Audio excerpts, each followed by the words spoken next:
news reports falsely claim he has been killed in battle. Held in a cell with the dead bodies of his comrades, Che Guevara awaits his fate. 12:30 p.m. on October 9th, CIA agent Felix Rodriguez enters the schoolhouse. He was sitting in the bench. I stood in front of him and said, "Commander, I'm sorry, I tried my best." He turned white like a piece of paper. But he composed himself and said, "It's better this way. I should have never been captured alive." And I asked him, say, "If I can send a message, do you want anything for your family?" And then he changed and said, "And if you can, tell my wife to remarry and try to be happy." Che stood up. He thought that Rodriguez was going to kill him then and there. Felix told me that he then embraced Che as a gesture to a kind of noble enemy, said goodbye, left the room. Rodriguez went out and asked for volunteers. Mario Turan, a young sergeant, steps forward. Came to where he was because I knew he was to be executioner and said, "Look, don't shoot from here up, shoot from here down because he's supposed to die from combat wound." Turan enters the cell, ready to execute the rebel leader. When he sees Teran entering the room, he knows that this is the man that's going to kill him. You know when you look into your murderer's eyes. He knows he's about to die. When Teran came in, he said, "Shoot, coward, you're only going to kill a man. In other words, you're not going to kill my ideas." Teran fired several bursts into Che, and the first seemed to hit his arm. Che fell on the ground and bit his hand hard to avoid crying out. And then Teran finished him off with another burst, something like 9 bullets that entered his body. The fatal bullet entered his thorax, and he asphyxiated on his own blood. Captain Gary Prado and Captain Celso Torrelio came down, and we all came into the room. And then Gary Prado said, "Mi Capitan, I think we have finished with the guerrilla in Latin America."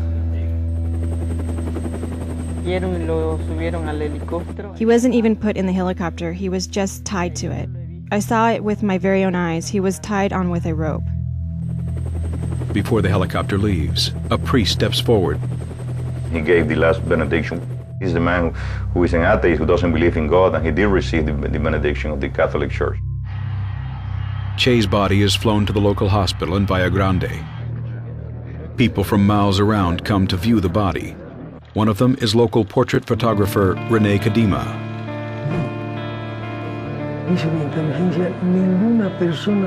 When I went in, there were about 10 soldiers guarding Che.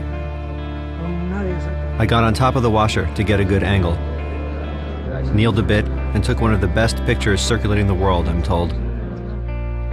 That evening, Felix meets with the top brass of the Bolivian army. One of the generals is concerned people may not believe this is really the body of Che Guevara. And he said, if Fidel Castro denied that this is Che Guevara, we need really a proof of it. And he said, cut his head and put in formaldehyde. He said, you are a head of a state, you cannot present the head of a human being as a proof. So he said, Colonel, cut both hands and put in formaldehyde. So they cut both hands at this level.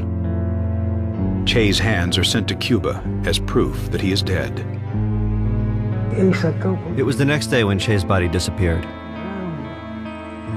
Che's body, along with his dead comrades, have been secretly buried in an undisclosed place. It was a combination decision between the Bolivian president, the CIA, and the generals on the ground there.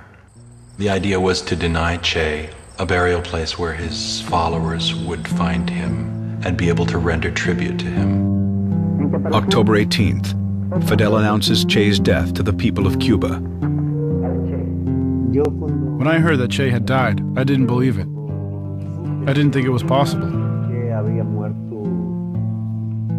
Around the world, people demonstrate in protest against his execution. In death, Che's legend grows.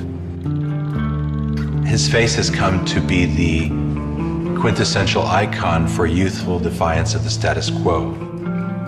Che's burial site remains a mystery for 28 years, until author John Lee Anderson uncovers the truth.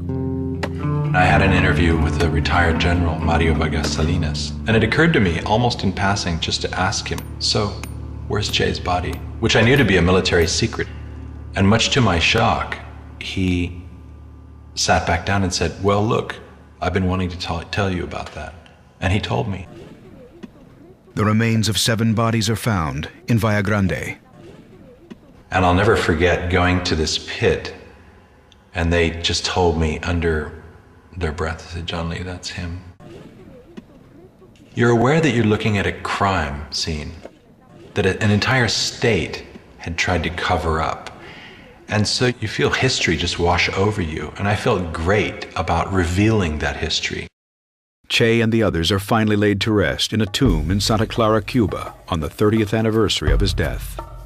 His beautiful martyrdom helped play out in nurturing and encouraging future generations of revolutionaries in Latin America and elsewhere. Yet Che's only real success as a revolutionary had been in Cuba.